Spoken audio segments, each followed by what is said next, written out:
Have you ever pondered what drives you to rise each morning and face the day? It's a question that has intrigued philosophers, scientists, and great thinkers throughout history. The answer, in its simplest form, is self-motivation. Self-motivation is the spark that ignites our actions, the fuel that powers our journey through life. It's the inner drive that propels us forward, even when the road ahead seems steep and fraught with challenges. It's the force that allows us to push past our limits, to reach for the stars, and to realize our fullest potential. This powerful internal drive is often shaped and guided by the wisdom we absorb from the world around us. One of the richest sources of such wisdom is the realm of motivational quotes. These nuggets of insight, often distilled from lifetimes of experience, can serve as signposts on our path to self-improvement, lighting the way and inspiring us to persevere. Think of these quotes as a compass, pointing the way towards a better, more fulfilling life. They remind us of what's truly important, encouraging us to pursue our passions, to believe in our dreams, and to never lose faith in ourselves. They teach us that the future is ours to shape, that our only limits are those we impose upon ourselves, and that success is defined not by external achievements, but by inner happiness. Yet, like any tool, these quotes only work if we apply them in our daily lives. They're not magic spells that can instantly transform us into better versions of ourselves. Instead, they're catalysts that can spark change if we're willing to do the work. So, let's embark on a journey of self-discovery and self-improvement. Let's delve into the wisdom encapsulated in these quotes and learn how to harness their power to fuel our own self-motivation. Let's uncover the secrets they hold and learn how to apply them in our lives. Because at the end of the day, it's not just about knowing these quotes, it's about living them. Today we dive into the world of motivational quotes and explore their profound impact on our lives. Our first quote is by Steve Jobs, the co-founder of Apple. He once said, "The only way to do great work is to love what you do." Now let's unravel this profound statement. At the heart of this quote lies the concept of passion. Passion is the fuel that drives us. It's the spark that ignites the flame of creativity, innovation, and excellence. When we love what we do, we don't just do it for the sake of doing it. We do it because it resonates with our very being, because it gives us a sense of purpose, because it brings us joy. This is where the magic happens. When we love what we do, we are willing to dedicate time, effort, and resources to it. We are willing to learn, to grow, to overcome challenges, and to strive for perfection. Our work becomes a part of us, and we, in turn, become a part of our work. It's a harmonious relationship that leads to great work. Let's take Steve Jobs as an example. His passion for technology and innovation led him to create Apple, one of the most successful companies in the world. He didn't just work to make a living, he worked because he loved it, because it was his passion. And in doing so, he changed the world. But remember, passion alone is not enough. It must be coupled with skill and competence. We need to cultivate our skills and harness our potential to be able to do great work. We need to find that sweet spot where our passion and skills intersect. That's where we find our calling. That's where we find the work we love. So if you're stuck in a job that doesn't excite you, if your work feels like a chore, then perhaps it's time to reflect. What are your passions? What are your skills? Where do they intersect? Once you find that, you'll find the work you love. And when you love your work, you'll naturally do great work. In essence, to excel, one must find joy and satisfaction in their work. Our next quote is by Eleanor Roosevelt, the longest-serving First Lady of the United States. This remarkable woman once said, "The future belongs to those who believe in the beauty of their dreams." An intriguing notion, wouldn't you agree? It suggests that our future is not a matter of chance, but a product of our beliefs, specifically our belief in our dreams. Let's delve a bit deeper, shall we? Imagine a dream as a seed. It's tiny, seemingly insignificant, but within it lies the potential for extraordinary growth. However, a seed left untouched, unwatered, will never sprout. Similarly, a dream that is not believed in, not nurtured, not pursued, will never become reality. Belief in this context is like the water and sunlight that a seed needs to grow. It's the fuel that propels us to take the necessary steps towards our dreams. When we believe in the beauty of our dreams, we are acknowledging their value, their worth, their potential. We are affirming that they are worth striving for, worth the effort, the struggle, the sacrifice. But let's not forget about the future. The future, as Eleanor Roosevelt suggests, belongs to those who believe in their dreams. It's a bold claim, implying that our future is not predetermined, not set in stone, but rather it's something we have a hand in shaping.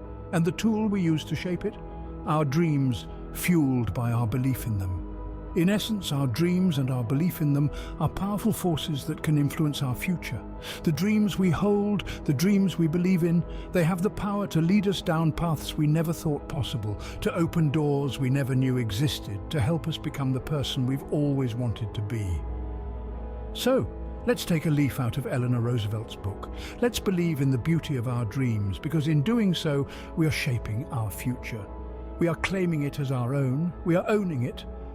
To own the future, one must first believe in the beauty of their dreams. Our third quote is by Franklin D. Roosevelt, a former president of the United States. In this scene, we delve into the profound wisdom of a man who led a nation through some of its darkest times. Franklin D. Roosevelt once said, "The only limit to our realization of tomorrow will be our doubts of today." Now, what does this mean? Well, let's unpack it. Imagine a mountain climber standing at the base of a towering peak. The summit is shrouded in clouds, a symbol of the unknown. The only thing holding the climber back from ascending isn't the physical mountain itself, but the mental mountain of doubt. Doubt whispers in the climber's ear, questioning their ability, their strength, their endurance. But here's the thing about doubt. It's a creation of the mind. It's not real. It's not tangible. You can't touch it. You can't see it. Yet it has the power to stop us in our tracks, to prevent us from reaching our full potential.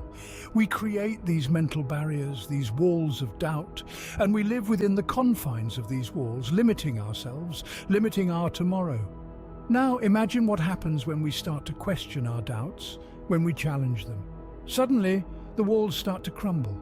The barriers we've built start to come down. We begin to realize that the only thing holding us back was ourselves. We become aware of the fact that we are capable of so much more than we thought we were.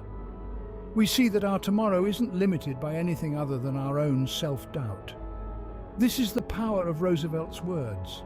They remind us that our doubts, our fears, our uncertainties, these are mere illusions. They are self-imposed limitations that we have the power to overcome. We have the ability to shape our tomorrow, to mold it into anything we want it to be. So the next time you find yourself standing at the base of your metaphorical mountain, remember Roosevelt's words. Remember that the only thing standing between you and the summit is your own doubt. And then, start climbing. To embrace a limitless future, one must first conquer the doubts of today. Our fourth quote is by Theodore Roosevelt, another former president of the United States. He once profoundly said, "Believe you can, and you're halfway there." This statement, while seemingly simple, is an embodiment of an essential truth that often eludes us. It champions the concept of self-belief as a significant step towards achieving our goals. In many ways, belief is the first step of any journey. It's the spark that ignites the fire of determination, the wind that fills the sails of perseverance. It is the seed from which the tree of success grows. Oftentimes, we become our own biggest obstacles, doubting our abilities, questioning our worth, and fearing failure. But what if we flip the script? What if we were to stand firm in our convictions, to hold fast to the belief that we are capable, that we are worthy, that we can succeed? This is the very essence of Theodore Roosevelt's quote. It's not about ignoring the challenges that lie ahead, it's about acknowledging them and choosing to believe that we can overcome them. Consider for a moment the great inventors, the trailblazers, the pioneers of history. Each one of them was faced with hurdles, with naysayers, with the daunting prospect of the unknown. Yet they chose to believe in themselves, in their ideas, in their ability to make a difference. And that belief, that unwavering conviction, set them on the path to victory. So, if you ever find yourself doubting, remember Roosevelt's words. Remember that belief in oneself is a powerful force that can propel you forward, that can set you on the path to success. It can be the light that guides you through the darkest of times, the anchor that keeps you grounded in the stormiest of seas. Belief in oneself is more than just a whimsical notion. It's a mindset, a way of life, a strategy for success. It's the fuel that keeps the engine of progress running, the cornerstone upon which all great achievements are built. To be halfway to success, one must first believe in their capability to succeed. Our final quote is by Albert Schweitzer, a theologian, organist, writer, humanitarian, philosopher, and physician. He said, "Success is not the key to happiness. Happiness is the key to success. If you love what you are doing, you will be successful." These words are more than just a quote. They are a philosophy, a way of life that can truly transform our perception of success and happiness. Often we chase after success in the hope that it will bring us happiness. We work long hours, make numerous sacrifices, and push ourselves to the brink, all in the name of success. We believe that once we achieve our goals, whether it's a promotion, a $1 million deal, or recognition, happiness will follow. But what if we've got it all wrong? What if the real key isn't success, but happiness? Schweitzer suggests that happiness is not the result of success, but rather it's the catalyst. Happiness is not something that comes after we've achieved our goals. It's something that fuels our journey towards achieving them. It's the passion that drives us, the joy that energizes us, and the love that inspires us. It's what makes us wake up every morning, eager to face the challenges of the day. It's what makes us persistent, resilient, and determined. Success, therefore, becomes a byproduct of this happiness. When we are happy, we are more motivated, more creative, and more productive. We are not merely working for the sake of working. We are working because we love what we are doing. We are not merely chasing after our goals. We are enjoying the journey towards reaching them. That's when we become successful. But how do we find this happiness? It's simple. Do what you love. Find that one thing that brings you joy, that lights a fire in your soul, that makes your heart sing. It could be anything: writing, painting, teaching, cooking, running a business, or even just helping others. Whatever it is, embrace it, nurture it, and let it guide you towards your success. To unlock success, one must first find happiness in what they do. We've journeyed through 5 profound quotes, each shedding light on different aspects of motivation and self-improvement. Let us draw together the threads of wisdom that have been woven throughout our discourse. We began with Steve Jobs reminding us of the potent link between passion and great work. He nudged us to recognize that when we pour our heart and soul into what we do, we aren't merely laboring, but crafting, creating, and innovating. Our work ceases to be a burden and becomes an expression of our deepest selves. Remember that and seek out what you truly love.